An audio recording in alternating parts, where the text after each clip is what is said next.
நான் பேசும்போது சொன்னேன், இந்த பிரபஞ்சத்திலிருந்து ஒரு சக்தியை பெறணும் அப்படின்னா கோவிலுக்கு போடலாம். நான் இல்லைன்னு சொல்ல. கோவிலுக்கு போக முடியாத ஒரு சூழ்நிலையில் ஒரு முடியாதவர்கள், ஆனால் அவங்களுக்கு அந்த கோவிலோட எனர்ஜி அதே இடத்துக்கு கொண்டு வரணும்னா, அப்போ அதுக்கெல்லாம் சில டெக்னிக் இருக்குது, அதுதான் டாக்டிக்ஸ் இருக்குது. அந்த டாக்டிக்ஸ்க்கு பிறகு தான் தாந்திரிகம் அப்படின்னு சொல்கிறாங்க. அப்போ இந்த தாந்திரிகத்துக்கெல்லாம் ஒரு 40 வருஷத்துக்கு முன்னாடியே பிள்ளையார் சொல்லி போட்டவங்க தான் ஐயா மருதமலை குருஜி ஐயர்கள்.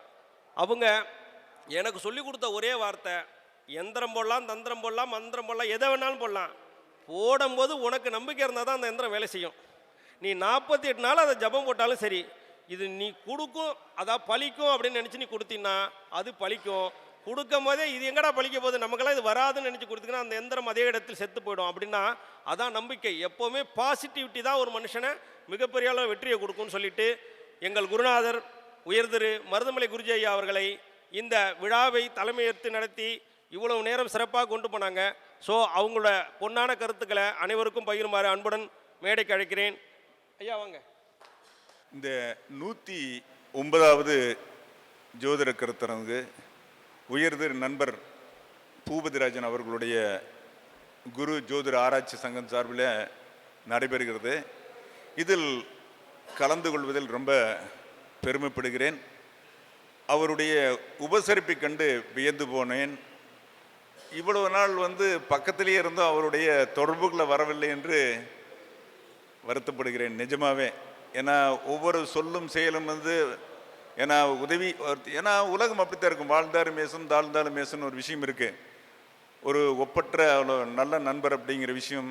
ஏன்னா ஒருத்தரை நெருங்கி பார்த்தா தான் தெரியும் அப்படிங்கிற விஷயத்தை நான் பார்த்தேன். இது நாள் வரைக்கும் தூரத்துலேருந்து தான் கவனித்தேன். ஆனால் ஃபோனில் ஒரு தடவை பேசியிருக்கோன்னு நினைக்கிறேன். மறுபடியும் பேசுறதுக்கு வாய்ப்பு இல்லை.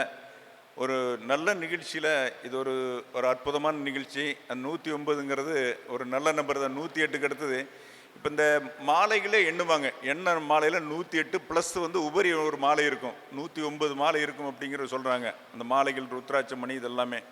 அப்போ அதுபோல் 109வது நிகழ்ச்சிங்கிறது ஒரு மிகப்பெரிய ஒரு திருப்புமுனை ஏற்படக்கூடிய நிகழ்ச்சிங்கிறதுல கண்டிப்பாக பூபதிராஜன் அவர்கள் மிகுந்த சாதனையாளராக மாறுறதுக்கு வாய்ப்புகள் நெருங்கிவிட்டது. அதாவது அவர் ஜெயிக்கணுங்கிறது தான் ஒரு நோக்கம். ஏன்னா இது நாள் வரைக்கும் எவ்வளோ கஷ்டப்பட்டார் அப்படிங்கிறது எனக்கு தெரியும். முன்னேற்றத்துக்காக என்ன ஒரு ஜோதிடத்துக்காக பாடுபட்டார், நிறைய ஆளுகள் கூப்பிட்டு பேச வச்சார், எத்தனையோ விஷயங்கள்லாம் நம் கண்மூலம் எனக்கு தெரியும். ஒவ்வொருத்தருமே ஒரு ஏணி மாதிரி இருந்துட்டு இருந்தார் அப்படிங்கிற விஷயம். என்னன்னா பிளானிங்கில் பக்கா ஜென்டில்மேன், நீட்டாக திட்டம் போட்டார். செயல்படுத்தல தான் கொஞ்சம் தவறு வந்துடுது. பிளானிங்கில் இவர் அடிக்கிறதுக்கு தமிழ்நாட்டில் யாரும் கிடையாது. இப்படித்தான் செய்யணும்னு சொல்லி திட்டமிடுதலில் கெட்டிக்காரர். இப்படி பண்ணணும். ஏன்னா ஒரு ப்ராஜெக்ட் திட்டம் போடுறது, அதை செயல்படுத்தணும்ல. அப்போ செயல்படுத்தக்கூடிய ஆளுங்க பூராமே சரியில்லாத ஆளுகளை போனார். அப்போ என்னன்னா அவர் தோற்று போகலை, இப்போ நிமிர்ந்து நிற்கிறதுக்கு தயாராகிட்டார். இனி அவர் அவருடைய இனி நாளும் நாளும் தினம் தினம் வெற்றி தான் அப்படிங்கிறது கூறிக்கணும். ஏன்னா இந்த மாலை ருத்ராட்ச மாலை எண்ணுவோம். 109ங்கிறது நான் யோசித்தேன். கூப்பிட்டாரு, வர்றீங்களானாரு, வந்துடுறேன் அப்படின்ட்டேன். ஏன்னா எனக்கு அது ரொம்ப பிடிச்சது. 109ங்கிறது பிடிச்ச விஷயம். ரூம்லேயே போனாலும் 109 எங்கே இருக்குன்னு தேடி பிடிச்சி ரூமில் தங்குவேன். அது மாதிரி ஒரு நிகழ்ச்சியில் நான் கலந்துகளை பெருமைப்படுகிறேன், சந்தோஷப்படுகிறேன், ஆனந்தப்படுகிறேன். இதில் மகிழ்ச்சி ரொம்ப ரொம்ப ரொம்ப ரொம்ப நல்லா இருக்குது. ஏன்னா பணம் காசை தவிர ஒரு அன்பை ஒருத்தரை பேசக்கூடிய விஷயந்தான் நிலை நிற்கும். பணம் எப்பவும் கூட வர போகிறதில்ல. எதுக்கு சொல்லுவாங்க, 4 பேர் துணைக்கு தெரிஞ்சு வச்சுக்கோங்கிற விஷயமெல்லாம் நம்ம தெரிஞ்சு வச்சுருக்கிறேன். எனக்குரிய தமிழ்நாட்டில் ஏறக்குறைய கடந்த ஒரு 40 வருஷமாக நம்ம எத்தனையோ பண்ணிட்டு இருந்தாலும் கூட எனக்குன்னு சொல்லி சிஷியர்கள்னு சொல்லிக்கலாம், நண்பர்கள்னு சொல்லிக்கலாம், நிறைய லட்சக்கணக்கில் நம்மளுக்கு ஆளுங்க இருக்காங்க. அத்தனை பேர் இருக்காங்க. ரொம்ப சந்தோஷமான நிகழ்ச்சி. இன்னைக்கு காலையிலேருந்து ஒவ்வொருத்தராக பேசிகிட்டு இருந்தாங்க, தங்களுடைய விஷயங்களை நிறைய பகிர்ந்தாங்க. அப்போ ஏன்னா ஒரு ஜோதிடன் எங்களுடைய காலத்தில் ஜோதிடம் படிக்கணும்னு என்ன பண்ணோம்னா, ஒரு ஜோசியர்கிட்ட போய் உட்கார்ந்து என்ன பண்ணுவார், இந்த பாட்டை படி அந்த பாட்டு படின்னு எழுதி கொடுத்துருவார். மறுபடியும் என்ன பண்ணோம், நம்ம ஒப்பிக்கிற வேலையாக இருக்கும். அப்புறம் கொஞ்ச நேரம் கழிச்சு என்னென்னா யாராவது ஜோதிடம் பார்க்க என்ன பண்ணுவார், இந்தா இதுக்கு ஜாதகம் எழுதுன்னு சொல்லி அனுப்பிச்சி விட்டு அல்லது ஏதாவது டீ வாங்க சொல்லி பலன் சொல்லுவாங்க. நம்மளை வச்சே பலன் சொல்ல மாட்டாங்க அந்த காலத்தில். ஏன்னா இது மட்டும் இல்லை, டெய்லரிங் தொழில், ஒவ்வொரு தொழிலுமே, எலக்ட்ரானிக்ஸில் அந்த ரேடியோ டிவி சர்வீஸிங்கெல்லாம் நம்மளுக்கு ஒரு காலத்தில் நமக்கு ரொம்ப விருப்பம் வருது. சொல்லிக் கொடுத்தோன்னா ஒருத்தன் சொல்லி கொடுப்போம். அப்போ நம்ம சுயமாக படித்தோம், வேறு விஷயம். அப்போ இது எல்லாமே என்னென்னா தொட்டு காட்டாத வெற்றி சுட்டு போட்டாலும் வராது அப்படிம்பாங்க. ஆனால் சுயம்புவாக தான் நம்ம ஒவ்வொன்றும் ஜெயிக்கக்கூடிய வாழ்க்கைக்கு சூழ்நிலையில் இருக்கும். ஒவ்வொருத்தரும் ஜெயிச்சுனாங்க. இப்போ நமக்கு இந்த சரவடி கரூர் பின்னி எடுக்கிறாங்க ஒரு விஷயத்தை. என்ன கொஞ்சம் மெதுவாக பேசணும் நல்லா இருக்கும்னு நினைக்கிறேன். என்ன காரணம்னா நாம் சொல்ல வந்த கருத்து மற்றவங்களுடைய மனதில் பதியணும். எந்த ஒரு விஷயம் சொன்னாலும் கூட மனசில் பதியும் போது தான் நம்ம சாதனையாளர். மனசில் பதியாமல் ஒரு அரை மணி நேரம் மூச்சு பிடிக்க பேசுறதுல வெற்றி கிடையவே கிடையாது. நாங்களாம் ஒரு காலத்தில் வேகமாக பேசணும், அடிபட வாழ்க்கைங்கிறது புரியறதுக்கு ஆரம்பிக்குது. நம்ம ஒரு விஷயம் சொன்னாலும் மனசில் பதியணும். இதே போல் அன்பு ஜீடன் ரத்தினகுமார் மதம் வேகமாக சொல்கிறதுல அச்சீவ்மெண்ட் கிடையாது. 100 விஷயம் சொல்கிறதுல அச்சீவ்மெண்ட் கிடையாது. ஒரு விஷயம் சொன்னால் போதுமானது, 2 விஷயம் சொன்னால் போதுமானது. அவங்க மனசில் பதியுமாறு ஒரு விஷயங்களை சொல்கிறது தான் ஜோதிடம் அப்படிங்கிற விஷயம். அப்போ காலையில் ஒவ்வொருத்தரும் தங்களுடைய காலையிலேருந்து பதிவுகளை பதிவு செய்தார்கள். ரொம்ப பெருமைப்படுகிறேன். ஏன்னா அவங்க வளரணும், நிறைய வரணும். இப்போ இந்த நிகழ்ச்சி நீங்கள் பார்த்துருக்கீங்க, எல்லாருமே ஜோதிட விற்பனர்கள் தான், ஜோதிடத்தில் சாதனையாளர்கள் தான், அதில் மாற்றம் கிடையாது. நம்மளை பொறுத்தல் என்ன அப்படின்னு கேட்டிங்கன்னா, வாழ்க்கை வாழ்வதற்கே வாழணும், பொருளாதாரம் வேணும். இதெல்லாம் நிர்ணயிக்கிறது யார் அப்படின்னா நாம நிர்ணயிக்க முடியாது. அவன் என்ன சொல்லியிருக்கான், அவரவர் தமக்கும் உள்ள ஆயுசும் தொழிலும் பொருளும் வித்தை செல்வங்கள் எழில் மாரணங்கள் ஏழும் தவமுடை பிரம்மதேவன் சிவனுடைய அருளினாலே கர்ப்பத்திலே நிச்சயிப்பான். இதுதான் அந்த ஜோதிடத்தில் ஒரு விஷயம். அப்ப எப்போ அந்த கர்ப்பதானம் உண்டாகுதோ அப்பயே ஒருத்தனுடைய தலையெழுத்தானது நிர்ணயிக்கப்பட்டு விடுகிறது. அந்த நிர்ணயிக்கப்பட்ட நம்ம மாற்ற முடியாது. இந்த திசையில தான் பிறக்கணும். அப்ப கர்ப்பதானம் பண்ணன நாள்லேருந்து 12வது நட்சத்திரத்தில் குழந்தை பிறக்கும். இதெல்லாம் அந்த காலத்தில் ஜோதிடம் பார்க்க முடிந்தது. எப்போ கர்ப்பதானம் நடந்ததோ அதுலேருந்து 12வது நட்சத்திரத்தில் குழந்தை பிறக்கும் அப்படிங்கிறது வச்சு முதல்லையே வருமின். இப்போ சீதையோட கதையெல்லாம் அப்படித்தானே. ராவணனுடைய மகன் தான் சீதை. நம்ம நினச்சிக்கோ, யாருக்கு பெரும்பான்மை எத்தனை பேர் தெரியுது, இலங்கை ராவணேஸ்வரனுடைய மகள் தான் சீதை. இது கர்ப்பத்தில் இருக்கிற போதே பார்க்குறாங்க. பார்க்கும்போது என்னென்னா, இந்த பெண் இந்த லக்கணத்தில் பிறக்குது, இதனால் உன்னுடைய நாடு நாசமாக போகும் அப்படின்னு ஒரு கணக்கு வருது. உடனே குழந்தை பிறந்த ஒரு பெட்டியில் வச்சு தண்ணியில் விட்டுறாங்க. அது எங்கேயோ போயிடுது. தசரதனுடைய ஜனக மகாராசுடைய தோட்டத்துக்கு போயிடுது. எங்கேயோ போய் மண்ணுக்குள்ளே போயிடுது. இருக்கட்டும், இவர் தன்னுடைய தங்க கலப்பையில் ஓடும்போது ஒரு பெட்டி வருது. பெட்டி எடுத்து பார்க்குறாரு, அங்கே குழந்தை இருக்கிறதா ஒரு புராண வரலாறு சொல்லுது. அப்போ அந்த குழந்தைய எடுத்து சீதே அப்படிங்கிற, சீதைன்னு மண்ணிலிருந்து வளர்ந்தவளேன்னு சொல்லி ஒரு விஷயத்தை சொல்கிறார். அப்போ அந்த மண்ணிலிருந்து வளர்ந்த பிள்ளை தான் எடுத்து வச்சு வளர்த்துறாரு. அதே பிறகு என்ன பண்ணுறாருன்னா, அந்த பொண்ணு வளர்ந்து எங்கெங்கேயும் சுற்றுது. அப்புறம் ராமனுக்கு கல்யாணம் பண்ணுது. ராமனுக்கு கல்யாணம் பண்ணதையுமே அவனுக்கு ராவணன் என்னன்னா, அவன் கற்பழிக்கணும்னா தப்பு பண்ணணும்னா பண்ணியிருக்கலாம். அவன் என்ன பண்ணா, தன்னுடைய மகளை இப்படி நல்லா இருக்காளே அவளை கூட்டிகிட்டு போகலாம் அப்படிங்கிற எண்ணத்தில் ஏதோ ஒரு விதத்தில் என்ன பண்ணா, அவளை தொடாமத்தான் தூக்கிட்டு போகிறார். அப்படியே மண்ணோடு பேத்து கொண்டு போய் இலங்கையில் கொண்டு போய் வைக்கிறான். அப்புறம் கூட என்ன பண்ணுறாரு அப்படின்னு கேட்டால், அதுதான் நடக்குது விஷயம். அப்புறம் அந்த சமயத்தில் என்ன பண்ணால், சீதை காணன்னு சொல்லி ராமன் தேடுறார். அதே ஆஞ்சநேயர் இல்லைன்னு சொன்னால் ராமனுக்கு சீதை கிடையாது. அவர் போய் என்ன பண்ணுறாரு, சுற்றுறார். சுற்றி இங்கேயும் சுற்றுறார். சுற்றும் போது அங்கே இலங்கையை தாண்டி இருக்கிற இடத்துல ஒரு பறந்து போகக்கூடிய ஆற்றல் பெற்றவர். சுயமாக பலம் தெரியாதவர். ஒருத்தன் சொன்னாதான் உன்னால் முடியும் அப்படிங்கிற சொன்னாதான் செய்யக்கூடிய ஒரு அறிவு பெற்றவர். அப்புறம் அங்கே போகிறாரு, இலங்கைக்கு போகிறாரு. இலங்கைக்கு போனதையுமே என்ன பண்ண கண்டுபிடிக்கிறாரு. இப்போ நம்ம சமூகத்தில் சொல்லுமே கோமதி சக்கரம், அது கோதாவரி நதியில் தான் விளையுது. எங்கே, நாசிக்கு பக்கத்தில் இருக்கக்கூடிய திரையம்பேஸ்வரர் கோயில் பக்கத்தில் தான் கோமதி சக்கரம் விளையுது. அந்த கோமதி சக்கரமான மோதிரம் தான் ராமர் போட்டிருந்தார். கணையாளி இதை கழட்டி கொடுக்குறாரு. இந்தாப்பா இதை கொண்டு போய் சீதைகிட்டு கொண்டு போய் காமிக்கிறார். கணையாளி காமிக்கிறார். அதை காமிச்சு போகிறது. அப்புறம் கணவன் மணியை சேர்த்து வைக்கிறதுக்கு அவர் தான் கஷ்டப்பட்டார். ஸோ பரிகாரம் இப்படி லாஜிக் எடுக்கும் பொழுது எங்கே கணவன் மனைவி பிரச்சனை இருக்குதோ ஆஞ்சநேயர் கும்பிட்டா சரியா போயிடும். அப்போ நமக்கு என்னன்னா, ஒரு பரிகாரங்களுக்கு லாஜிக் வேணும். லாஜிக் இல்லாமல் குத்துமதிப்பாக சொல்லக்கூடிய பரிகாரங்கள் எதுவும் எடுபடாது. ஒவ்வொன்றுக்கும் நம்மளுக்கு வரலாறு வேணும், நூல் வேணும். அப்போ அவர் ஆஞ்சநேயராரு அசாத்தியம் சாதகம் சுவாமி. அசாத்தியம் சாதகம், அசாத்தியம்னா ஒருத்தனால முடியாத விஷயத்தை பண்ணக்கூடிய ஆற்றல் பெற்றவர் தான் ஆஞ்சநேயர் அப்படிங்கிறாங்க. அப்போ அப்படிப்பட்டவர் என்ன பண்ணார், சேர்த்து வச்சார். அப்போ குடும்பத்தில் கணவன் மனைவி யார் பிரிந்திருக்கிறார்களோ அவர் ஆஞ்சநேயர் வழிபட்டு வந்தால் குடும்பம். இப்போ நம்ம சொல்லுவார் பிரம்மச்சரி கல்யாணமாக, அதெல்லாம் கிடையாது. அவர் அங்கே சேர்த்து வச்சார். யார் அவர்கிட்ட போய் நம்ம கேட்குறோமோ அவர் அந்த சதா ராமநாமம் ஜபிச்சாலும் கூட சிவனுடைய 13வது ருத்ர அவதாரம் தான் ஆஞ்சநேயர். ஸோ அவர்கிட்ட நீங்கள் கேட்டிங்கன்னா குடும்பம் சரி. அப்போ லாஜிக் அங்கே இருக்கணும். அப்போ ஒவ்வொரு விஷயத்துலையுமே நீங்கள் புராண அந்த கால நூல்களை வழிபாடு தான் ஜெயிச்சிருக்கு. ஆன்மீகம் சொல்லக்கூடிய வழிபாடு. எனக்கு காலையில் நம்மளுக்கு சக்திவேல் ஐயா பேசினார். குரு இது மாதிரி விஷயங்கள்லாம் சொன்னார். அற்புதமான விஷயம் இதில் சொன்னார். இப்போ இந்த அமிர்த இந்த தீர்த்தங்களை, இது சென்டர் அக்னி தீர்த்தம், இது பிதர்கள் தீர்த்தம், இது தான் என்னது புனித தீர்த்தம் அமிர்தம். அப்போ அதனால தான் வந்து இந்த உபாசனை சார்ந்த காயத்ரி மந்திரம் சொல்கிறவங்களாம் வந்து இந்த 3 தடவை தீர்த்தம் எடுக்கும்போது இந்த விரல் எடுத்து 3 தடவை இந்த அமிர்தத்தை குணிந்து கொண்டு தான் அந்த மந்திரங்களை சொல்கிறாங்க, தெய்வ சக்தியோட மந்திரங்களை சொல்கிறாங்க. பொட்டு வைக்கிறது, இந்த ரேகைகள், விரல்கள், இதெல்லாம் நிறைய சொன்னார். அதெல்லாமே வந்து உண்மையில் வரவேற்கக்கூடியது. நம்ம மனுஷன் வந்து இப்படி வாழணும், இப்படித்தான் ஒழுக்குமுறையில் இருக்கணுங்கிற சொல்ல நீதிநெறி விளக்கம் இப்படித்தான் வைக்கணும், இப்படி வச்சா தான் பலன் கிடைக்கும். அப்போ இதெல்லாம் வந்து சாஸ்திரங்கள் ஒட்டிய விஷயங்கள். அப்போ கை தான் எல்லாமே, கைக்குள்ளதான் எல்லா விஷயமும் இருக்குது. அப்போ கை தான் குரு, இதுதான் குரு. அப்போ குரு என்ன நினச்சவனுக்குள்ள எவனுக்கும் குரு விரலை தொடக்கூடாது. என்னாக நம்ம குரு சாநித்தியம் அங்கே போயிடும். அப்போ அவன் குரு வந்து பண்ணுறோம். அப்போ இது என்ன அழித்தல். அப்போ என்ன ஒருத்தனை தொடக்கூடாதுங்கிறது இந்த மோதிர விரலை தான் எல்லாமே தொடணும். ஏன்னா இது வந்து படைத்தல், மோதிரவர் படைத்தல், இது காத்தல், அழித்தல், அருளல், மறைத்தல், இதுதான் அந்த 5 பிருதிவி அப்பு தெய்வாய ஆகாயம். அப்போ வந்து இது என்னன்னா இந்த கட்டவர்கள் என்னன்னா அன்புக்கு இயங்கக்கூடியது. நம்ம ஒத்தையே போயிட்டுமே இவனுக்கு 4 பேர் ஒன்றா இருக்கேன்னா அன்புக்கு இயங்கக்கூடியது. அப்போ வந்து ஒருத்தன் வந்து அந்த காக்கா இப்போ நம்ம இவருடைய பூபதிராஜன் ஐயோடைய அன்பு தான். இப்போ அவருக்கு அது கிடைக்கல. காரணம் வந்து காக்கப்பச்சி, ஹஸ்த நட்சத்திரம் காக்கப்பச்சி. அவர் அன்புக்கு இயங்கி கொண்டிருக்கிறார், அன்பு கிடைக்கல. சுத்தன பக்கமெல்லாம் என்ன பண்ணார், பின்னாலே முதுகுல குத்துறாங்க, என்ன பண்ணுவார், எந்த பக்கம் ஓடுவார்.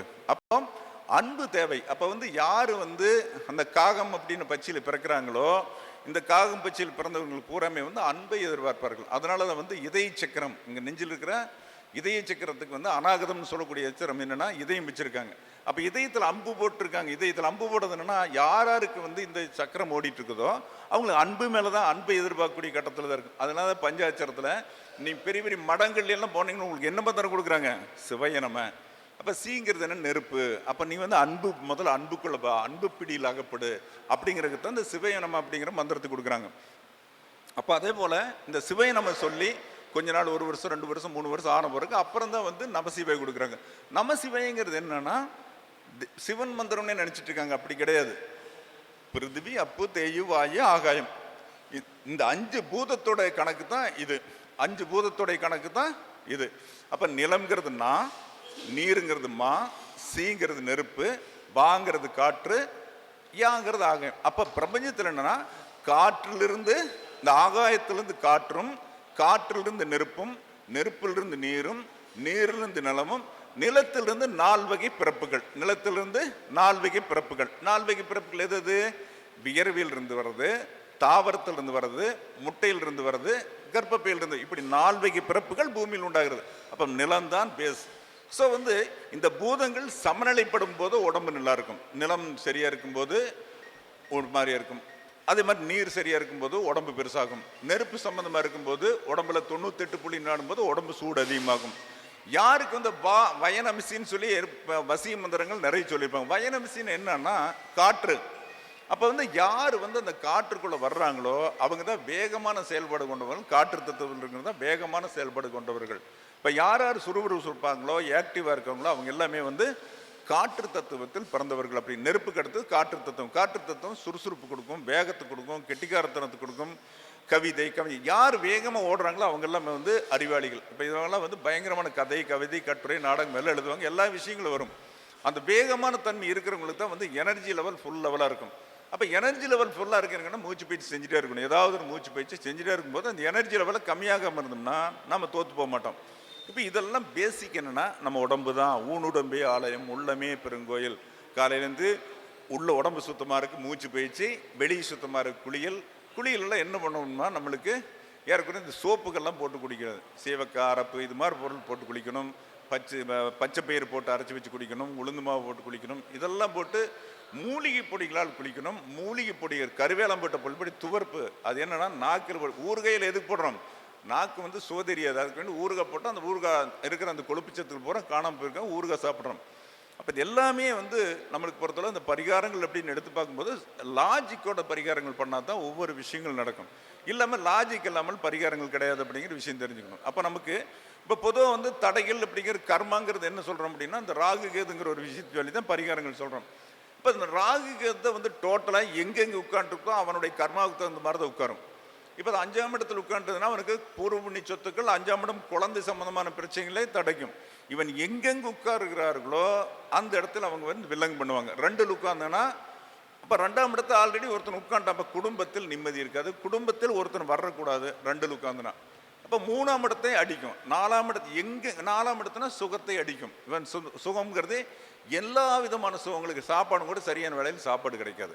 அப்போ 4ஆம் இடம் வீடுங்கிறானா, வீடு இங்கே நேரம் இருக்கும், வளைஞ்சு வளைஞ்சு வளைஞ்சு அது பாம்போட அமைப்பில் தான் இருக்கும், என் நேர் வழியில் வீடு இருக்காது.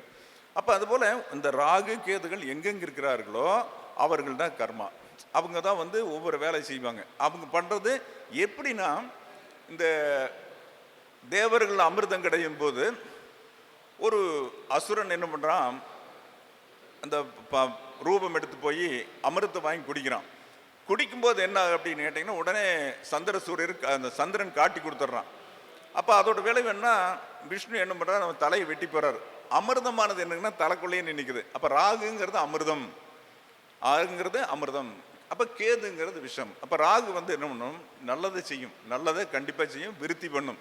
அப்போ ராகு விருத்தி, அதனால ராகு காலத்தில் என்ன சொல்லி வைக்காங்கன்னா, மொத்தம் 1.5 மணி நேரத்தில் முதல் 1 மணி நேரம் விஷ நேரமாகும், பாக்கி 1/2 மணி நேரம் வந்து அமிர்த நேரம் அப்படின்னு சொல்லுவாங்க. இந்த ராகுவோட பையன் தான் வியாதிபாதன் அப்படின்னு பேர். வியாதிபாதன் அப்படிங்கிறவன் என்ன பண்ணணும்னா கெடுதலே கொண்டானவன் அப்படின்னு அர்த்தம். அதற்காகத்தான் வந்து இந்த சேரம்மாதேவி இங்கே மதுரையில் வந்து திருநெல்வேலிக்கு அடுத்து இருக்கிற இடத்துல வந்து அந்த வியாதிபாதனுக்குன்னு ஒரு குளியல் பண்ணக்கூடிய அந்த கோயில் வந்து அங்கே தான் இருக்குது. வியாதிபாதனுக்கு அது யாரோட பையன், ராகுவோட பையன்.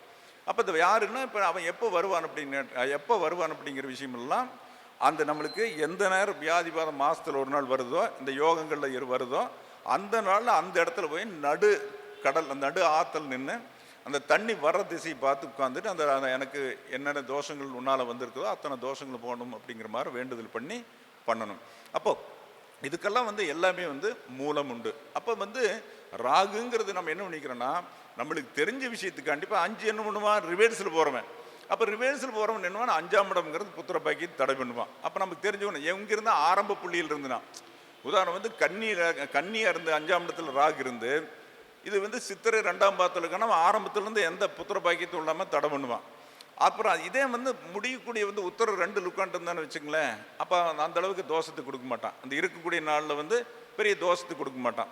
அது என்ன சொல்கிறான், 5 குடையவன் திருவாதிரை நட்சத்திரம் தந்தால் குழந்தை இல்லை, ஒரே ரூல்ஸ் அவ்வளோதான். 5 குடையவன் திருவாதிரை நட்சத்திரம் தந்தால் குழந்தை இல்லை, மற்றபடி வந்து எங்கே இருந்தாலும் பரிகாரம். இப்போ இதுக்கு நாம் என்ன பண்ணியிருக்கோம்னா, நிறைய ஒரு 2-3 பரிகாரங்கள் வந்து ஏறக்குறைய 1987 ஒரு பரிகாரம் கொடுத்துருக்கோம். எல்லாத்துக்கும் அந்த புத்துக்கண் பரிகாரம்னு சொல்லியிருக்கேன். ஆல்ரெடி என்னுடைய புத்தகத்தில் கொடுத்துருக்கேன். வாழைப்பூ பரிகாரம் 2மே புற்றுக்கண் தான். அந்த காலத்தில் நம்ம கிராமத்தில் என்ன பண்ணுவாங்க, புற்றுக்கண் வழிபாடு இருந்தது.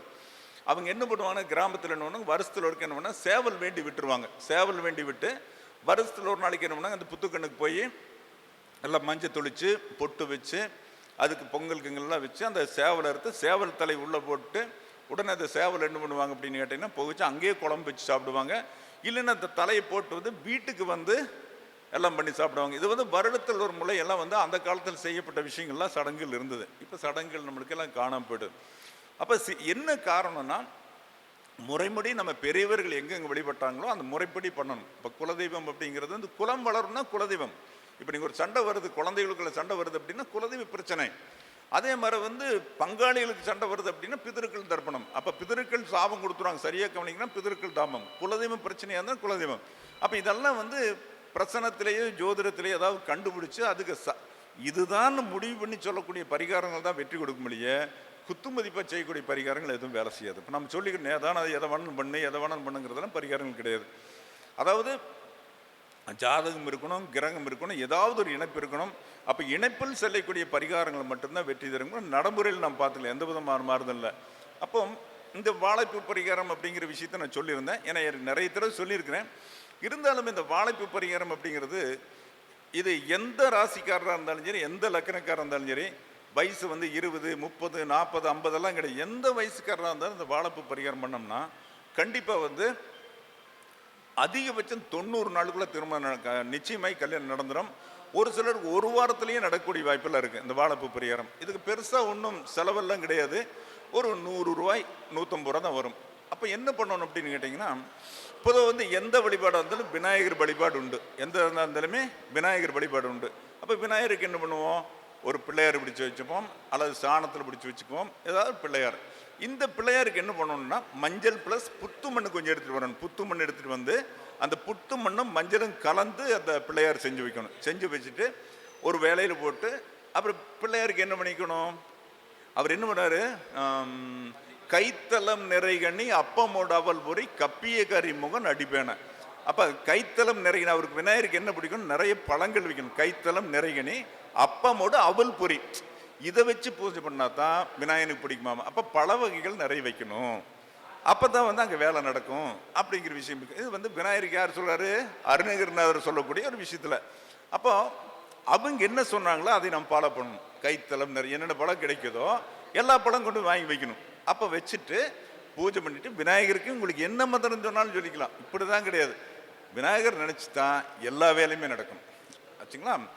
அதுக்கு அடுத்தபடி என்ன பண்ணணும், ஒரு வாழை இலை, அந்த வாழை இலை மேலே அரச நிலை வந்து 9 இலை வைக்கணும். எப்படின்னா அரச நிலையுடைய சென்டர் பாயிண்ட் நடுவில் இருக்கணும். அந்த நுனி இருக்குல்ல, நுனி அந்த இலையோட முடிவு நுனி மத்தியில் வச்சுட்டு வரிசையாக வட்டமாக அந்த 9 இலைகளே அடுக்கணும். அடுக்கிட்டு இந்த ராகுக்குரிய தானியமான உளுந்து, கேதுக்குரிய தானியமான கொள்ளு, இந்த ரெண்டையும் வந்து ஒரு 1/4 கிலோ வச்சிடணும். இதுக்கு மேலே வச்சுட்டு ஒரு மண் கலசம், ஒரு 1 லிட்டர் பிடிக்கிற மாதிரி மண் கலசம் வாங்கிட்டு வந்து மண் கலசை அதுக்கு மேலே வைக்கணும்.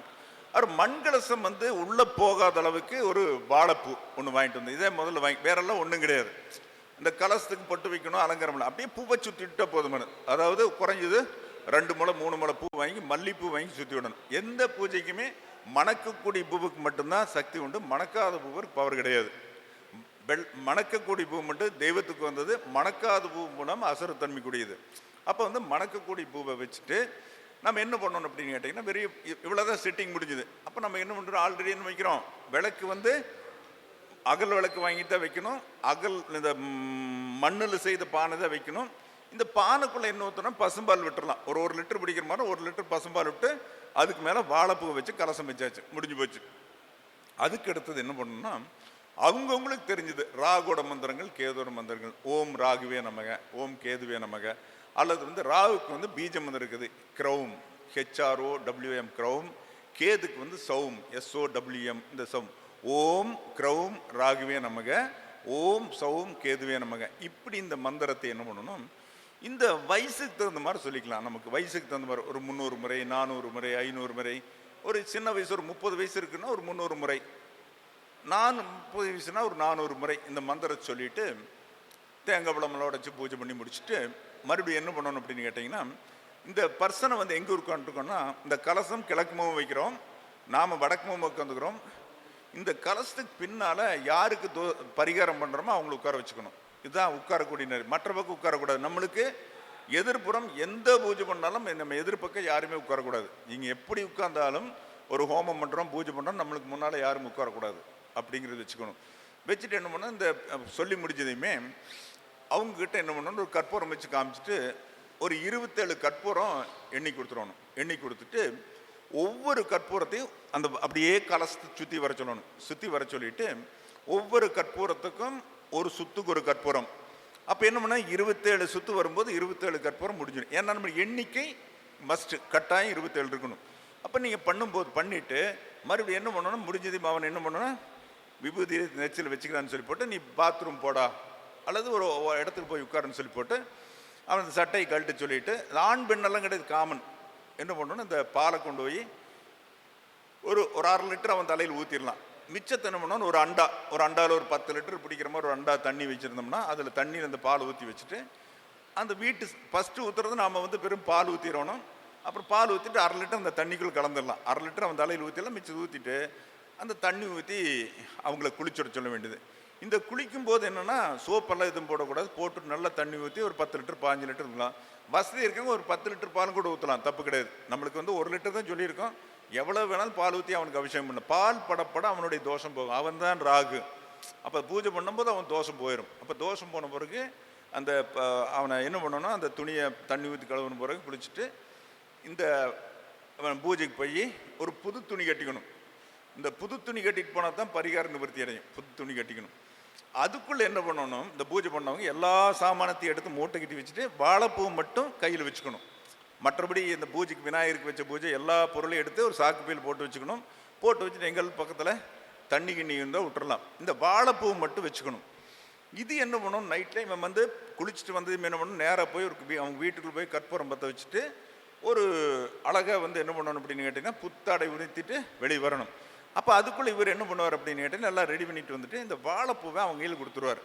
இவன் என்ன பண்ணுவோன்னா, இது வந்து எப்போ பண்ணாலும் இரவு 7:15 மணிக்கு மேலே தான் பண்ணணும், பகலில் பண்ணக்கூடாது, நைட்டு 7:15 மணிக்கு மேலே தான் பண்ணணும். இவர் என்ன பண்ணுவார் அப்படின்னு, இந்த வாழைப்பூவை அவன் நைட்டில் வந்து அவன் பெட்டில் அவன் உடம்பில் ஒட்டுற மாதிரி வச்சுட்டு படுத்துக்கணும். சட்டை கழட்டக்கூடாது, நல்ல விஷயம். அந்த வாழைப்பூவிலையில் ஒன்றும் இருக்காது, ஏன்னா புதுசாக இருந்தால் தான் பாலில் கரை பிடிக்கும், பழசில் எதுவும் இருக்காது. அப்போ என்ன பண்ணணும், அந்த அவனை இந்த படுத்து சொல்லிட்டு காலையில் எந்திரிச்சிட்டு அடுத்த நாள், இப்போ நம்ம எப்போ கேனாலும் பண்ணிக்கலாம், அடுத்த நாள் வந்து என்ன பண்ணணும், பொழுது மறையிறக்குள்ள அந்த வாழைப்பூவை பசுமாட்டு கொடுத்துடணும். இந்த கொடுத்துட்டோம்னா அதிகபட்சம் ஒரு 2-3 நாள்லேயே அலைன்ஸ் செட் ஆயிரும். யாருக்கு திருமணம் பார்க்கலையோ, யாருக்கு நடக்கலையோ இது விஷயம் வந்துடும். ஏன்னா வந்து இது விநாயகருக்கு ஏன் பூஜை பண்ணுறோம் அப்படின்னு கேட்டிங்கன்னா, தேவர்கள் அமிர்தம் கிடைச்சிட்டு தாங்க, அமிர்தமே வரல. அப்போ விநாயகருக்கு பூஜை பண்ணி என்னடா வரலின்னு போட, விநாயகருக்கு பண்ண போகிறது தான் அமிர்தம் வந்துதாம் அப்படின்னு ஒரு கணக்கு உண்டு. ஸோ வந்து விநாயகர் வந்து அவர் இல்லாத இடமில்லை, சகல இடத்துலையும் விநாயகர் உண்டு. ஸோ வந்து விநாயகர் வழிபாடு ரொம்ப ரொம்ப முக்கியம். அவங்கவுங்களுக்கு தெரிஞ்ச மாதிரி விநாயகர் வழிபாடு பண்ணிக்கலாம். இதே மாதிரி விநாயகர் சித்தி உபாசனையில் வந்து பார்க்குற போது இந்த கிருஷ்ணமூர்த்தி பத்ததைமுறைன்னு ஜோதிடத்தில் மிகப்பெரிய ஒரு சாஸ்திரம் உண்டு. அவர் ஒரு காலகட்டத்தில் அவர் பண்ண விஷயம் என்ன அப்படின்னா, உச்சிஷ்ட கணபதி உபாசகர். அவர் அந்த உச்சிஷ்ட கணபதியை சித்தி பண்ணி தினசரி உச்சிஷ்ட கணபதி ஹோமம் பண்ணாமல் வந்து ஜோசியத்துக்கு வரமாட்டார். அவர் ஒரு காலகட்டத்தில் அவர் எழுதி வச்சது இன்னும் வந்து நிறைய பேர் நாள் ஃபாலோ பண்ணியிருக்க காரணம் என்னென்னா, அந்த உச்சிஷ்ட கணபதியுடைய அருள் தான். அப்போ வந்து உச்சிஷ்ட கணபதிங்கிறது வந்து இடது பக்கம் வந்து நீலா சரஸ்வதி மடியில் வச்ச ரூபத்தில் இருப்பார் அப்படிங்கிற விஷயம்.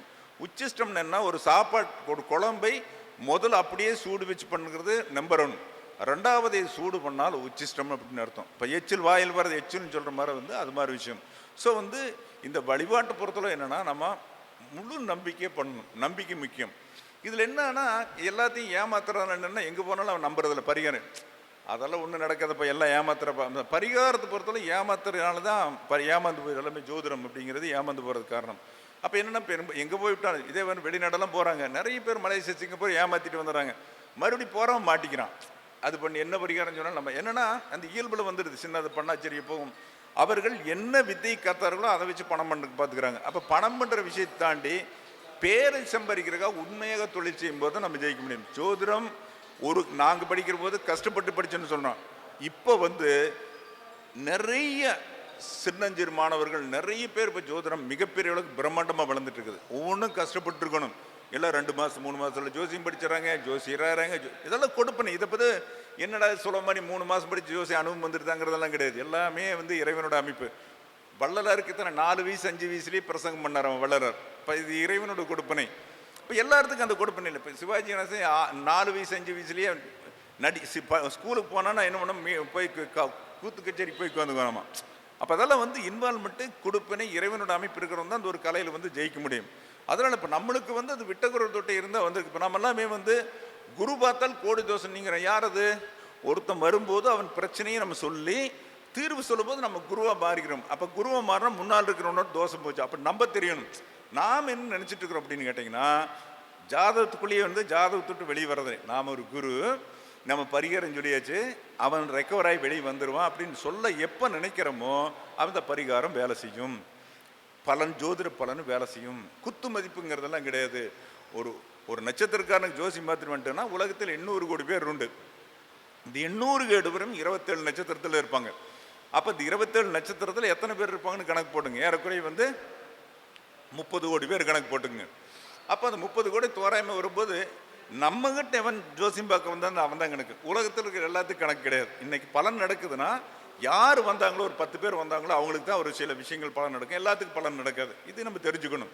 அப்போ நாம திடமாக இருக்கும்போது தான் ஜோசியம் வருது. அப்போ ஜோதிடம் அப்படிங்கிறது நாம திடமாக இருக்கணும். அப்போ பரிகாரம் சொல்லும் போதும் ஆராய்ச்சி பண்ணி சரியாக சொல்லணும். அது வர்றவன் நல்லா இருக்கணும். இப்போ குரு பரவாயில்ல, ஐயா வந்தார், நல்லா இருக்கு. அப்போ எங்கே நல்லா இருக்குதோ அந்த இடத்துல தெய்வம் வந்து நம்மளுக்கு வாழ்த்தும். அப்போது அதுக்கு என்ன சொல்லுவாங்கன்னா, அந்த காலத்தில் பெரியவங்க ததாஸ்துன்னு சொல்லுவாங்க. ததாஸ்துன்னு என்ன அப்படின்னு கேட்டீங்கன்னா, அது ஒரு பறவை. ததாஸ்துங்கிறது ஒரு பறவை. நீங்கள் என்ன பதில் சொன்னாலும் அப்படி ஆகட்டும். அந்த அர்த்தத்தோட விளைவு என்னன்னா, நீங்கள் என்ன சொன்னாலும் அப்படி ஆகட்டும், அப்படி ஆகட்டும்னு சொல்லுவாமா. அப்போ நீங்கள் வந்து ஒரு ஜோதிடம் சொல்லும்போது ஒரு தீர்க்காயில் இருப்பேன்னா அப்படி ஆகட்டும். இப்போ நம்மளை பற்றி பேசியிருக்கேன், ரொம்ப கஷ்டமாக இருக்குது, அப்படி ஆகட்டும். இப்போ பெரும்பெரு இப்போ நீங்கள் எது சொல்கிறீங்களோ அப்படி ஆகட்டும். ஒரு புள்ள என்னங்கோ, எனக்கு குடிகாரம் வரக்கூடாது, தண்ணி அடிக்கிறோம் வராது, அப்படியா. இது என்ன இதான் மனம் போல மாங்கலிங்கிறது. நீ என்ன நினைக்கிறாயோ அதை கொடுக்குறது அந்த ததாஸ்துங்கிறது. அப்போ நம்ம என்ன பண்ணணும், பாசிட்டிவாகவே பேசி போடணும். எல்லாத்துக்கும் குழந்தை பிறக்காதுன்னு சொல்கிறக்கு நாம யாரு? நம்ம ஆண்டவனா? நம்மளுக்கு உடனே உனக்கு அஞ்சல் ராக இருக்குது குழந்தை கிடைக்கணும் ஏன் சொல்லணும்? சொல்லுங்க, கண்டிப்பாக கிடைக்கும், நிச்சயம் கிடைக்கும். கொஞ்சம் பொறுக்க இப்போ கிடைக்கிறதுக்கு ரெடி ஆகிட்டு இருக்கு, கண்டிப்பாக ப்ராசஸ் கிடைக்கும். வார்த்தைகள் அவன் ஆறுதல் தான் முதல் முக்கியமான விஷயம். இப்போ நீங்கள் சொன்னீங்கன்னா கண்டிப்பாக கிடைக்கும்னு சொல்லிட்டீங்கன்னா ஆமாம் அந்த ஜோசியர் நல்லா சொல்லிட்டார் அப்படிங்கிற விஷயம் வந்துடுது. அப்போ இது நல்ல ஜோசியம் சொல்றதுக்கு என்ன பண்ணணும்னா, ஒரு வர்க்க சக்கரங்கள் நிறைய இருக்குது. வர்க்க சக்கரங்கள் அது ராசி ஒன்றா பிரிக்கிறது, ரெண்டாக பிரிக்கிறது, மூணாக பிரிக்கிறது, மூணாக பிரிக்கிறது திரேக்கானம். அப்போ இது போல் 9ஆக பிரிக்கிறது நவாம்சம், 10ஆக பிரிக்கிறது தசாம்சம். அப்போ ஒரு வர்க்க சக்கரங்களில் பலம் வர்றதுக்கு ஒரு 3 மாதம் 4 மாதம் ஃபுல்லாக ஆராய்ச்சிகள் வரணும். அப்போ சப்தமாம்சம்ங்கிறது குழந்தை பற்றி சொல்லக்கூடிய எல்லாரும் ஒத்த கட்டத்திலேயே ஓட்டிட்டு இருக்கிறது கிடையாது. ராசி பிளஸ் சப்தாம்சம் அப்படிங்கிறது தான் குழந்தை பற்றி அறியக்கூடியது. அப்போ இதில் சரி பெரியான ஆளாகணும்னா இந்த சப்தாம்சத்தை வந்து நல்லா ஆராய்ச்சி பண்ணணும். ஒரு 3 மாதம் 6 மாதம். இப்போ டாக்டர் ஸ்பெஷலிஸ்ட் இருக்காங்களே, எம்பிபிஎஸ் முடிக்காம மேலே படிக்கிறாங்களா, அதே போல் நாம தான் தேர்த்தி கொள்ள வேண்டும், நாம தான் டெவலப் பண்ணிக்கணும், நாம தான் எல்லாமே செய்யணும். எதுவுமே சொல்ல மாட்டாங்க. அப்போ ஜோதிடம்ங்கிறது மிகப்பெரிய விஷயம். பொதுவாக திரைக்கணம்னு ஒன்று இருக்குது. திரைக்கணம்ங்கிறது என்னது? ஒரு வீட்டை 3 10 டிகிரியை பிரிக்கிறது. முதல் 10, ரெண்டாவது 10, மூணாவது 10 பிரிக்கிறது. அப்போ முதல் 10ங்கிறது வந்து கழுத்துக்கு மேலே, ரெண்டாவது 10ங்கிறது தொப்புளுக்கு மேலே, மூணாவது அடி வயிற்றுக்கு கீழே இருக்கிறத மொத்தம் 3ஆக பிரிச்சுக்கிறாங்க. இப்போ வந்து அதை வச்சு சகோதரர்களை சொல்ல முடியும். இவங்களுடைய உடம்புல மச்சம், மங்கு, மருகு, அடிபடுறது, இதெல்லாம் வியாதிகள் எந்த இடத்துல வரும்னு சொல்லக்கூடிய திரைக்கணம். அப்போ இந்த திரைக்கணத்தை நல்லா ஆய்வு பண்ணணும். திரைக்கணம்ங்கிறது ஆய்வு பண்ணணும். அப்போ ஆய்வு எப்போ பண்ணணும் அப்படின்னு கேட்டிங்கன்னா, இது 12 இருக்குது. இது வந்து முதல் திரைக்கணம்ங்கிறது தலை, ரெண்டாவது திரைக்கணம் வலது கண், மூணாவது திரைக்கணம் வந்து வலது காது, நாலாவது திரைக்கணம் வலது மூக்கு, அஞ்சாவது திரைக்கணம்ங்கிறது வலது கண்ணம், ஆறாவது தாடை வலது தாடை, 7 வாய், 8 இடது, 9 கன்னம், 10 மூக்கு, 11 வந்து இடது காது, 12 இடது கண். இப்போ இந்த முதல் திரைக்கணம்ங்கிறது முதல் 10 டிகிரிக்குள்ள எந்த கிரகம் இருந்தாலும் தலைக்கு மேலே தான் பிரச்சனை கொடுக்கும். எந்த கிரகம் இருந்தாலும் தலைக்கு மேலே. இப்போ நம்ம லக்கணத்துக்கு 6ஆம் இடம்ங்கிறோம். அப்போ லக்கணத்துக்கு 6ஆம் இடம்ங்கிறது அந்த லக்கணத்துப்படி எந்த இடத்துல வருதோ அந்த இடத்துல தான் பிரச்சனை கொடுக்கும், மாறி பிரச்சனை கொடுக்காது. அப்போ இதை ஜோதிடத்தை தொடரும். அப்போ அதே மாதிரி பிரச்சனமாக பயன்படுத்திக்கலாம். எங்கே தொடரானோ அது போகிற பிரச்சனமாக வந்துடும். இப்போ நெத்தி தொடரானா, தலை தொடரானா, கண்ணை தேய்க்கிறானா, வலது கண்ணை தேய்க்கிறானா 2ஆம் இடம் பண பிரச்சனை, 3ஆம் இடம்னா இவன் நீங்கள் உட்காரக்கு ரெடி இல்லை, 3ஆம் இடங்கிறது பயணம், ரெடியாக எங்கேயோ ஓடுறதுக்கு ரெடி ஆகிட்டு இருக்கிறோம். அப்போது ஒரு ஜோதிடம் எடுக்கிறது எப்படி வேணாலும் சொல்கிறதுக்கு நம்மளுக்கு நிறைய விஷயம் ஃபவுண்டேஷன் பாரம்பரிய ஜோதிடம் நிறைய படிக்கணும். அப்போ இந்த வர்க்க சக்கரங்களை பூரா தெளிவு பெறணும். அப்போ தெளிவு பெறும்போது தான் நம்ம வந்து ஒருத்தனை வந்து யாரு கூட மோத முடியும். அப்போ பாரம்பரியம் முக்கியம். முதல்ல வந்து நம்மளுக்கு என்ன சொன்னாங்க? சுருதி, கால தேச வர்த்தமானம், ஜாதி, மதம், நிறம், பேதம், சுருதி. சுருதின்னு என்னன்னா மூல நூல்கள். இப்போ மூல நூல் படிச்சு போகிறதா யுக்தி. அப்போ நம்ம படிக்கணும்னா சுருதி முக்கியம், பாடம் முக்கியம். அப்போ பாடம் முக்கியம் இல்லாமல் எதுவும் சொல்ல முடியாது. யோகங்கள் இருக்குது, அதே மாதிரி எத்தனையோ யோகங்கள் வேலை செய்யுமா செய்யாதான். இப்போ வந்து சந்திரனுக்கு முன்னால் பின்னால் எந்த கிரகம் இருந்தாலும் கேமத்துரு யோகம், தரித்திர யோகம்.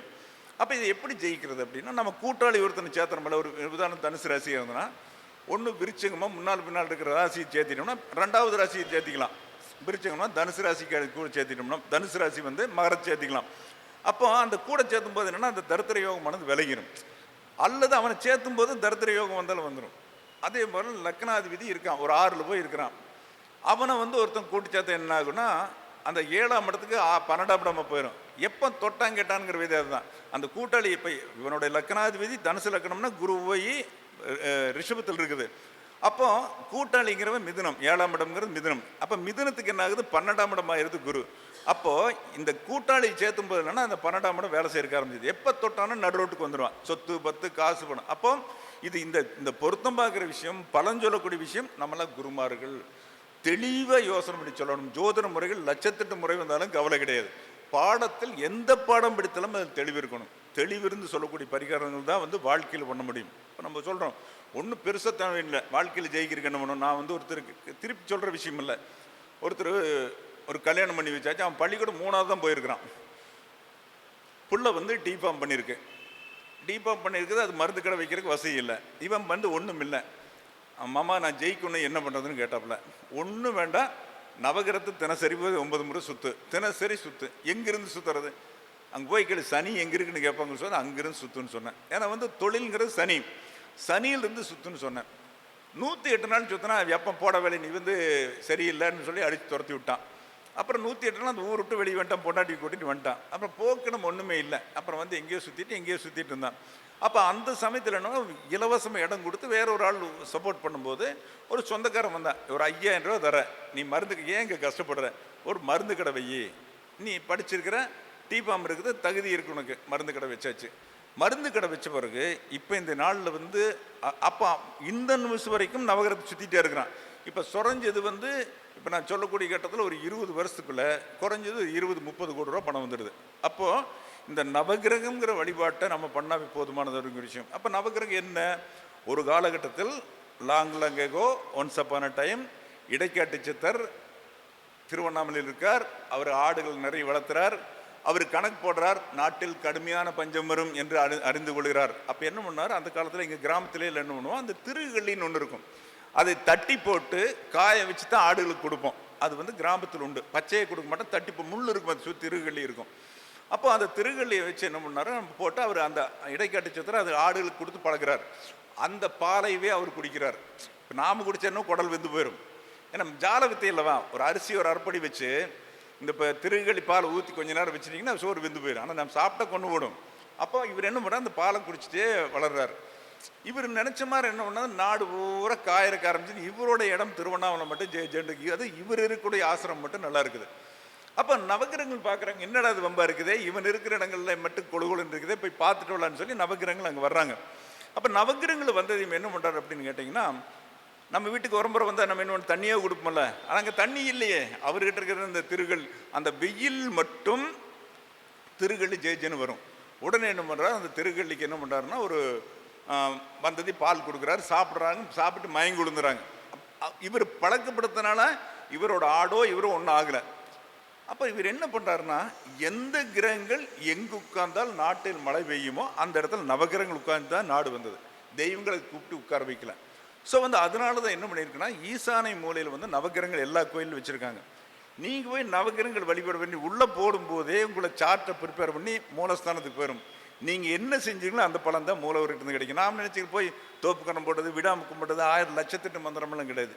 இங்கே நீங்கள் நவகிரகங்கள் என்னென்ன நம்ம கர்மா அப்படின்னு நம்ம என்னென்ன செஞ்சீங்களோ, யாராருக்கு என்ன பண்ணீங்களோ இந்த லிஸ்டெல்லாம் உங்களுக்கு போயிடும். இப்போ நம்ம ஒவ்வொருத்தருக்கும் நம்ம என்ன செய்கிறோம், சனினா மூடன், ஊனமுற்றவன் அல்லது நீச சாதி, தலைபுரிக்கானவன், இப்போ இவங்களுக்கு நீ ஏதாவது செஞ்சுருந்தீங்கன்னா சனி பேசும். அப்போ ஒவ்வொருத்தருக்கும் யாராருக்கு என்ன செஞ்சீங்களோ அந்த கிரகங்கள் சனி பார்த்துட்டே இருக்குமே, நம்ம என்ன பண்ணானா, சரி பண்ணவே இல்லைன்னு பரவாயில்ல, நம்மளையாவது சுத்தனானா. அப்போ நம்ம வந்து என்ன பண்ணோம்னா, அதனால ஈசான மூலையில் உட்கார வச்சாங்க. ஈசானிய மூலை தான் வந்து இன்புட்டை நம்ம வீட்டுக்கு வரக்கூடிய ஈசானியத்திலேருந்து தான் வந்து எனர்ஜி வீட்டுக்குள் வரக்கூடிய வந்து சென்ட்ரலில் வந்து தென்மேற்கு மூலைக்கு போகும். அதான் வந்து கன்னிமூலைன்னு சொல்லக்கூடிய பகுதி. அப்போ ஈசானியும் பலமாக இருக்கணும், அங்கே நவகிரகங்களை வச்சாங்க. அப்போ பெரியவர்கள் என்ன வச்சாங்க, நவகிரகங்கள் மேலே எதுவும் கிடையாது. அதன் பேஸ் பண்ணி தான் வந்து ஒரு வாஸ்தாகட்டும் கோயிலாகட்டும் நட்சத்திரங்கள், நல்ல நட்சத்திரங்கள், கண் இருக்கிற நட்சத்திரங்கள், அதே மாதிரி முழு நட்சத்திரங்கள், இது மாதிரி பேசும்போது அந்த தெய்வம் சாநித்தியம் அங்கே இருக்கும். இப்போ இதே நாள் சரியில்லைன்னா அங்கே சூடம்பத்தை வைக்கிறவங்க கூட ஒருத்தன் போக மாட்டான். அப்போ வந்து பண்ணக்கூடிய முறை என்னன்னா, இந்த நட்சத்திரங்கள், ஜோதிடங்கள், கிரகங்கள், கிழமைகள் இதெல்லாமே முக்கியத்துவம் வருது. ஸோ வந்து நம்ம தினசரி ஜோதிடம் பார்க்கும்போது நம்ம ஆதித்தாய், சோமாய், மங்களாய் நீங்கள் சொல்லும் மழை பெய்யும், நீங்கள் வியாதி தீரும். எவன் அந்த 9 கிரகத்து பேரை சொல்லி 90 கொடுங்க, எனக்கு எந்திரமே எழுதி தெரிய ஒரு செம்பு தேடு இல்லைங்க. ஓம் ஆதித்தாய், சோமாய், மங்களாய், சுக்கர், பிச்சராகவே சொல்லுங்கள். இல்லையே சூரியனோட மந்திரம் க்ரீம், சந்திரனோட மந்திரம் ரீம், செவ்வாயோட மந்திரம் ஹ்ரீம், புதனோட மந்திரம் ஸ்ரீம், அப்போ குருவோட மந்திரம் அவ்வும், சுக்கரனோட மந்திரம் க்ரீம், சனியோட மந்திரம் வந்து ஐம், ராகுவோட மந்திரம் க்ரௌம், கேதோட மந்திரம் வந்து சௌம். இது எல்லாத்துக்கும் தெரியும். இதெல்லாமே இப்போ நீங்கள் ஜோதிடத்தில் இப்போ நீங்கள் கேட்டிருக்கீங்களா, இது தெரிஞ்ச விஷயம்தான், புது விஷயம் அல்ல. ஆனால் இருந்தாலும் கூட இதை நாம் பண்ண பண்ண பண்ண பண்ண நம்ம அப்போ சூரியனோட மந்திரம் எப்படி சொல்லணும், ஓம் கிரீம் ஆதித்தாய நம. அப்போ இந்த மந்திரத்தை சேர்த்து சொல்லலாம். சொல்லி நம்ம டெய்லி சொல்ல சொல்ல நவகிரகங்கள் மட்டும்தான் நமக்கு நன்மை அறிய முடியும் ஒழிய. ஆனால் என்ன பண்ணுறோம், உனக்கு சூரியன் சரியில்லை, சனி சரியில்லை, ராகு, அப்போ சரியில்லைன்னு நம்ம சொல்கிறோம். வராதுக்கு முன்ன சரியில்லைன்னு சொல்கிறதுக்கு இந்த பூமி தோண்டி எத்தனையோ கோடி பேர் சொன்ன சூரியன் சரியாக இயங்கிட்டு இருக்குது, சந்திரன் சரியாக இயங்கிட்டு இருக்குது, இரவு பகல் சரி. இப்போ கிரகத்தையும் சரின்னு சொல்ல முடியும், உன்னால் மாற்ற முடியும். எப்படி மாற்ற முடியும், சூரியனை தூக்கி எங்கள் வேற உட்கார வைக்க முடியுமா, என்னமே பண்ண முடியாது. அப்போ நம்ம என்ன பண்ணிக்கிறோம், இது நம்ம மூட நம்பிக்கை இல்லை. அப்போ வழிபாடு முக்கியம். அப்போ அதனால தான் வந்து ஈசானி மூலையிலே வச்சுருக்காங்க, அவங்கள வழிபடணும். அப்போ வாஸ்துங்கிறது என்னென்னா அந்த கிரகங்களை பேஸ் பண்ணி தான் ஒவ்வொரு இடங்கள் வீட்டில் வாஸ்து இருக்கும். எனக்கு காலையில் வந்து அங்கப்பன் சொன்னார், உள்ள நுழையிறோம், அது வந்து மீனம், கிழக்கு வாசல், அந்த இடத்துல மேச மீனத்தில் மூளைங்கிறது மீனம், அதுக்கு அடுத்தது மேசம், இப்படி சொன்னார். இதை வந்து இது வந்து தனுசு. அப்போ இது வந்து இமேஜின் பண்ணுறதுக்கு அந்த இடத்தோட விஷயங்களாக தெரியும். வாஸ்துக்குள்ள போக அந்த வீட்டை வந்து அங்கங்கே இருக்குது, அவனோட ஜாதகப்படி தான் அமையும். இப்போ நீங்கள் வந்து விதி, இப்போ 4 ராகு இருக்குதுன்னா கஜமுஜன் தான் இருக்குது வீடு. இப்போ சாஸ்திரப்படி டாய்லெட் இருக்கவே இருக்காது. இப்போ நீ இல்லை நான் விதி மாற்றிடுவேன், மாற்றவே முடியாது. ஆனால் என்ன ரெமெடி பண்ணிக்கலாம். ரெமெடிக்கு என்ன பண்ணியிருக்காங்க, ஆண் தெய்வமாக இருந்ததுன்னா பஞ்சாட்சரம், பெண் சக்தியாக இருந்தால் ஸ்ரீசக்கரம். இந்த 2 வந்து முறைப்படி பூஜை பண்ணி ஏதோ ஒரு குருவாக்கு வாங்கிட்டு வந்தால் ஜெயிக்கும். இப்போ நாம் என்ன பண்ணுவோம், வராகி எண்ணெய் கொடுக்கும். வராகி எண்ணெய் யாருன்னா பூமாதேவி. அப்போ பூமாதேவிக்கு பூமிக்கு அதிபதி வந்து வாராகி அப்படிங்கிற விஷயம்னால பூமாதேவி வராகி கும்பிட சொல்கிறோம். எப்படி பிரச்சனை இருந்தாலும் நம்ம வந்து வராகி கும்பிடும்போது அந்த பிரச்சனைகள் வந்து சூரியனுக்கு கட்ட பனிபலர் மாதிரியே வந்து அந்த பலன்கள் நம்மளுக்கு நல்ல பலன் கொடுக்குறதுக்காக வந்து வராகி வழிபட சொல்கிறோம். ஏன்னா ஒரு அற்புதமான விஷயங்கிறது வழிபாடுங்கிறது என்னென்னா சரியான முறையில் தெரிஞ்ச போது நம்மளுக்கு வழிபாடு கிடைக்கும். இப்போ வந்து பல வழிகள் இருக்குது. இப்போ டெல்லி போனால் அந்த காலத்தில் காசிக்கு என்ன பண்ணாங்க, நடந்து போனாங்க. அதனால தான் என்ன பண்ணாங்க, திரும்பி வருவாங்களா, போகிற வகையில் பூரா காடு, எந்த இடத்துல எது இருக்குன்னு தெரியாது, திரும்பி வர முடியாது. அதனால எல்லா கர்மங்களும் முடிஞ்சு காசி போனாங்க. இப்போ அப்படி கிடையாது. 2.5 மணி நேரம் டெல்லி படார்னு போயாச்சு, காலையில் போய் காசி மிதிச்சு சாயந்தரம் மிதிச்சு, விஞ்ஞான யுகம், பகுமையான யுகம். அப்போது இதெல்லாமே இப்போ சந்திரனை நம்ம முதல்ல பாட்டி சோறு விட்டுறாங்க, இப்போ பாட்டிக்கிட்டு போய் உட்காந்துக்கிறாங்க, போய் உட்காந்து நம்ம அப்போது விஞ்ஞானம்ங்கிறது நாளுக்கு நாள் வளர்ந்துட்டு இருக்குது, மிகப்பெரிய நிலையில் போயிட்டு இருக்குது. அப்புறம் ஜோதிடம் நாளுக்கு நாள் வந்து வளர்ந்துட்டு இருக்குது.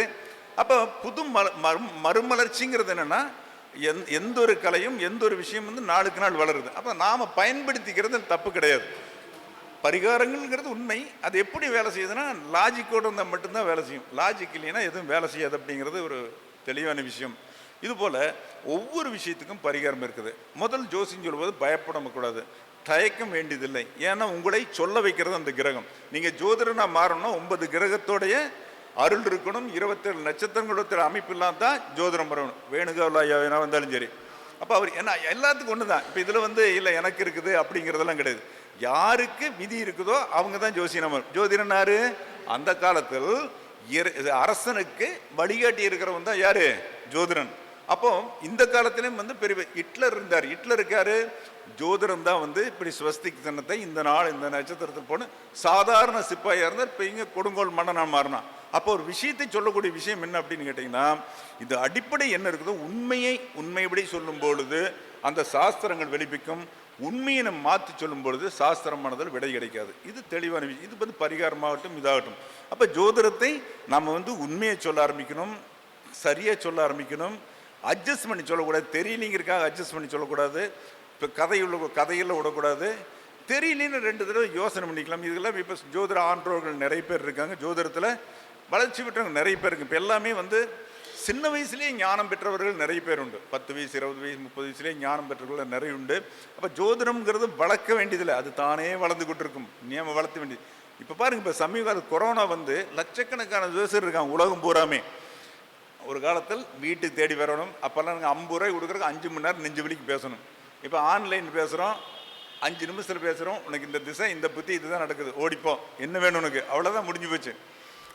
வீட்டில் வந்தால் அந்த காலத்தில் அப்பனுக்கு கேட்பா, அம்மனுக்கு கேட்பா, சித்தப்பனுக்கு கூட பிறந்த எத்தனை கேட்பா, அத்தனை விஷயங்கள் கேள்வி கேட்பாங்க. இப்போ வந்து நீங்கள் சத்தியமங்கலம் கோபியெல்லாம் போயிட்டீங்கன்னா அந்த கூட பிறந்தவங்களுக்கு சொன்னா தான் நீ ஜோசியன் இப்படி மில்லியனே ஜோசியன் இல்லை உனக்கு ஒன்றும் தெரியாதுன்றவாங்க. அப்போ இதெல்லாம் அத்தனை விஷயங்கள் உண்டு. அதுக்கெல்லாம் வந்து ஒரு சில கணக்கு முறைகளும் உண்டு. கணக்கு முறைகளை வச்சுட்டு துருவம் அப்படின்னு ஒரு கணக்கு சொல்லுவாங்க, அதை வச்சுட்டு எல்லா விஷயமும் ஓட்டணும் உண்டு. அப்போ துருவகணிதங்களும் இருந்தது. இப்போ வந்து இப்போ அதெல்லாம் துருவகணிதம் யாரு கேட்க, உனக்கு என்ன வேணுமோ வா, உனக்கு என்ன நடக்குதோ விதி இருந்தால் தான் பலன், இல்லைன்னா ஓடிப்போம். இதெல்லாம் கேட்டால் வராது, கணக்கில் வராதுன்னு சொல்லுவேன். அதாவது இதே கிரகம் இதே கோள் அந்த காலத்தில் 20-30 குழந்தை பிறந்தது. இப்போ என்னன்னா அதே கிரகம் அதே குழந்தை ஒரு குழந்தை பிறக்கிறதுக்கு என்ன பண்ணணும், டாக்டர்கிட்ட போக வேண்டியதாக இருக்குது. போய் அவங்ககிட்ட சொல்லி மருந்து சாப்பிட்டு இத்தனை. அப்போ என்னன்னா மெயின் ஒன்று நம்முடைய ஒழுக்க நெறி காணப்படுது, பெரியவங்களை மதித்தல் போயிடுது, குருவை நிந்தித்தல் ஓடி போச்சு. இன்னும் வந்து எனக்கு 1வது சொல்லி கொடுத்தா ஆனால் வாத்தியார் இருக்காரா, ஆனால் சொல்லி கொடுத்து இன்னும் நான் அவர்கிட்ட போய் கால் விழும்பேன். அதாவது எப்படின்னா குருவை மதித்தல். குருங்கிறது வந்து நம்மளுக்கு கேவலமானதல்ல, குருவை நம்ம கண்டிப்பாக தொட்டு கும்பிடலாம். இது வந்து வயது குறைவான குரு, வயது அதிகமானவர்கள்லாம் கிடையாது. குருவை மதிக்க தெரியணும். அப்போ வந்து ஒரு கலை வளரும்னா எந்த தொழில் பண்ணாலும் அவங்கவுங்களுக்கு குரு இருப்பாங்க. ஒரு மெக்கானிக்கல் படிக்கட்டும், எலக்ட்ரிக்கல் படிக்கட்டும், எலக்ட்ரானிக்ஸ் படிக்கட்டும், அவங்களுக்குன்னு ஒரு குரு இருப்பாங்க. அதை ரோல் மாடல் எடுத்துக்குவாங்க. அப்போ ரோல் மாடல் எடுத்து ஜெயிக்கிறவங்களும் நிறைய பேர் உண்டு. ஒரு சினிமா விளையாட்டும், சிவாஜி எடுத்து பண்ணுறவங்க உண்டு, எம்ஜிஆர் எடுத்து பண்ணுறவங்க உண்டு. இதுபோல் ஒரு ரோல் மாடல்னு ஒன்று இருக்குது. அப்போ ரோல் மாடல் எடுக்கணும்.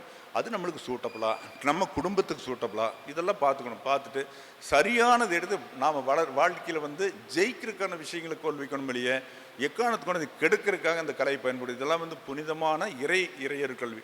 இது வந்து முருகனால் சொல்லப்பட்டு அகஸ்தியர் மூலம் வந்து உலகம் பூரா வந்திருக்குது.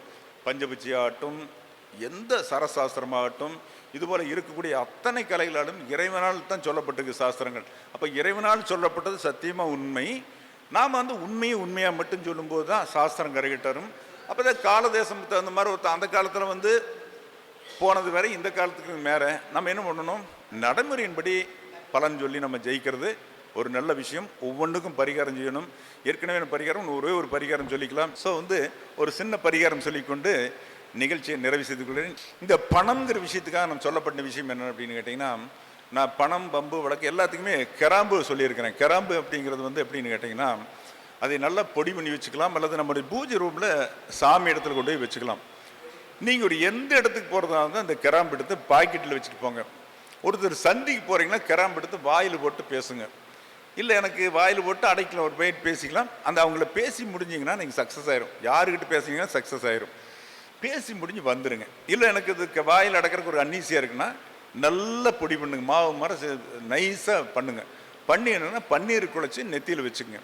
நீங்கள் யாரை போய் கேட்டிங்கனாலும் சக்ஸஸ் ஆகும். ஒருத்தர் பணம் யாருக்கு கொடுத்தீங்கன்னாலும் பணம் வந்துடும் அப்படிங்கிற விஷயம் இருக்குது.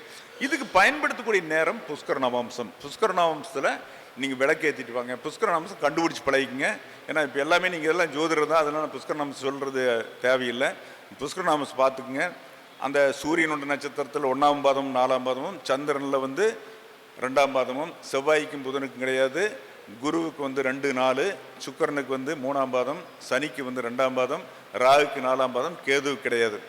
இப்போ கேதுக்கு வந்து அஸ்வ புஷ்கர அம்சம் இருக்குது. கேது வந்து அதாவது கேதுக்கு வந்து 1ஆம் பாதம், அதாவது அசுவினி மகம்பலத்தோட 1ஆம் பாதம் அஸ்வ புஷ்கரம். ஒரு வேலை ஆரம்பித்தாலும் கெட்டு போயிடும். அதே மாதிரி செவ்வாயில் வந்து 1ஆம் பாதம் 4ஆம் பாதம் அசுபம். அதில் ஏதாவது இருந்தாலும் கூட சரி வராது செவ்வாய்க்கும். புதனுக்கு வந்து 3ஆம் பாதம், புதனுக்கு 3ஆம் பாதம், கேதுக்கு 1ஆம் பாதம். அப்போ நம்ம என்ன பண்ணோம்னா பூரா புஷ்கர நம்சம் காமனானது. ஒருத்தனோட ஜாதகத்திலேயே வந்து லக்கணமானது புஷ்கர நம்சம் இருந்ததுன்னா அவன் கண்டிப்பாக தோற்றே போக மாட்டான். 2 கிரகம் 3 கிரகம் இருந்ததுன்னா அவனை வந்து கண்டிப்பாக அவன் ஜெயிச்சிருவான். ஜாதகம் பண்ண மாற்றமே கிடையாது. யார் வேணாலும் எடுத்துக்கலாம், பக்கத்துலேயே எடுத்துக்கலாம். உதாரணத்துக்கு என்ன அப்படின்னு, உதாரணத்துக்கு எங்களுடைய பூதராஜன் எடுக்கிற அஸ்தரஞ்சின்னு சொன்னார். அஸ்தரண்டுங்கிறது சந்திரனோட 2ஆவது பாதம். அப்போ அவர் தோற்றதுக்கான காரணம் எல்லாம் கிடையாது, தோற்று போகலை, அப்படியே கொஞ்சம் ரெஸ்ட் எடுத்துருக்காரு அப்படின்னு தான் சொல்ல முடியும். அது வந்து புஷ்கராம்சம் இருக்கிறனால பழையபடி நிமிர்ந்து சாதனை பண்ணுறதுக்கு நாட்கள் தொலைவில்லை, மிகவும் நெருக்கமாக இருக்குது அப்படின்னு சொல்லி. ஆனால் புகழணுங்கிற அவசியமெல்லாம் எனக்கு கிடையாது, யாரையும் புகழணுங்கிற அவசியம் கிடையாது. விதி அவரை வந்து கொண்டு வச்சு மற்ற எந்த கிரகங்கள் புஷ்கரநாமம் இருக்குன்னு தெரியல இருந்தாச்சு. அதே போல் நம்மளுக்கு நேரம் பார்த்து ஒவ்வொரு கேள்விகளையும் புஷ்கரநாமம். ஒரு வீட்டில் விளக்கு வைக்கிறோமா புஷ்கரநாமம் பண்ணுங்க. எந்த வேலையும் புஷ்கரநாமம். ஒரு மாங்கலையும் தாலி கட்டுறது கூட புஷ்கரநாமம் 12 நிமிஷம் வரும் ஒரு லக்கணத்தில். அந்த 12, அதாவது மேச லக்கணம்னா பரணி 3, கார்த்திகை 1. இது மாதிரி ஒவ்வொரு வேலையிலும் புஷ்கரநாமம் செய்யும். ஒரு எந்திரம் எழுதுறவங்க, விபூதி எடுக்கிறவங்க, ஒரு ஜாதகம் சொல்ல ஆரம்பிக்கிறது, அல்லது ஒருத்தருக்கு வந்து ஏதாவது பண்ணுறது, ஒரு பேங்கில் டெபாசிட் பண்ணுறது, எது பண்ணால் புஷ்கரநாமம் பண்ணுங்க. வாழ்க்கை இன்றிலிருந்து வளம் பெறுவீர்கள், 4 நாளும் வளம் பெறுவீர்கள் அப்படிங்கிறது எந்த விதமான மாற்றம் இல்லை. நான் வணங்கக்கூடிய வரங்கண்ணை இதை கேட்குறவங்க பார்க்குற அனைவர்களுக்குமே வந்து அன்னை வந்து எல்லா விதமான செல்வமும், காசு, பணம், பேரும், புகழும் பெற்று சந்தோஷமானும் அப்படின்னு சொல்லி வாழ்த்துக்கள் கூறி, எனக்கு இந்த 109வது நிகழ்ச்சியில் நல்ல வாய்ப்பு கொடுத்த உயர்திரு மதிப்புமிகு அன்பிக்கினிய திரு பூபதிராஜன் அவர்களுக்கு வந்து 109வது குரு ஜோதிட ஆராய்ச்சி சங்கத்தின் சார்பில் வந்த நிகழ்ச்சியில் கலந்து கொண்டது ரொம்ப எனக்கு பெருமையாக இருக்குது. அவருக்கு வந்து என்னுடைய வாழ்த்துக்களை கூறி நன்றி கூறி நிகழ்ச்சி வந்து நடைபெறுகிறேன். நன்றி, வணக்கம். அதாவதுங்க, மருதமலை குருஜி அப்படின்னா தமிழ்நாடு மட்டும் இல்லை, இந்தியா மட்டும் இல்லை, உலகம் ஃபுல்லாக தெரியக்கூடிய ஒரு மதிப்புக்கும் மரியாதைக்குரிய ஐயா அவர்கள். 40-45 வருஷமாக இந்த ஜோதிடத்துறையில் அரும்பாடுபட்டு இந்த ஜோதிடத்தை 2 லட்சம் மாணவர்களை உருவாக்கியிருக்காரு. அதில் பல ஜோதிட ஜாம்பவான்களாக இருக்காங்க. எப்படிங்க, நிறையா பேர்த்த எங்கிட்டே சொல்லியிருக்காங்க, மருதமலையா குருஜிக்கிட்ட தான் நான் அந்த வராகியோடைய இது வாங்கினேன் அப்படின்னு. இன்றைக்கி தான் நானும் ஐயாவும் ஒரு சில மணி நேரம் பேசும்போது ஐயாட்டிருந்து அருவி மாதிரி கொட்டுறாரு. அதுக்குண்டான வளர்ச்சி எல்லாமே சொல்கிறாரு. அதே மாதிரி ஒரு சிரமத்தில் இருக்கக்கூடிய ஜோதிடர்கள் யாராவது இருந்தாலும் அவங்களுக்கு உறுதுணையாக இருந்து சப்போர்ட் பண்ணி அவர் வளர்த்தி தான் விட்டுருக்காரு ஒழிஞ்சு யாரையும் கெடுத்து கிடையாது. ஏன் அப்படின்னா, நான் இந்த கடந்த ஒரு 10 வருஷமாக ஐயாவை ஃபாலோ பண்ணிகிட்ருக்கேன். அதில் என்னுடைய நண்பர் கள்ளக்குறிச்சி ஏழுமலை ஐயா அவர்லேருந்து, என்னுடைய நண்பர் அவினாசி ஜோதிலிங்கத்திலிருந்து, என்னுடைய நண்பர் சேலம் ராமநாதன் ஐயா அவர்லேருந்து, இந்த மாதிரி இன்றைக்கி ஜோதிடத்துறையிலையும் அவங்க பிரகாசிக்கிறாங்க.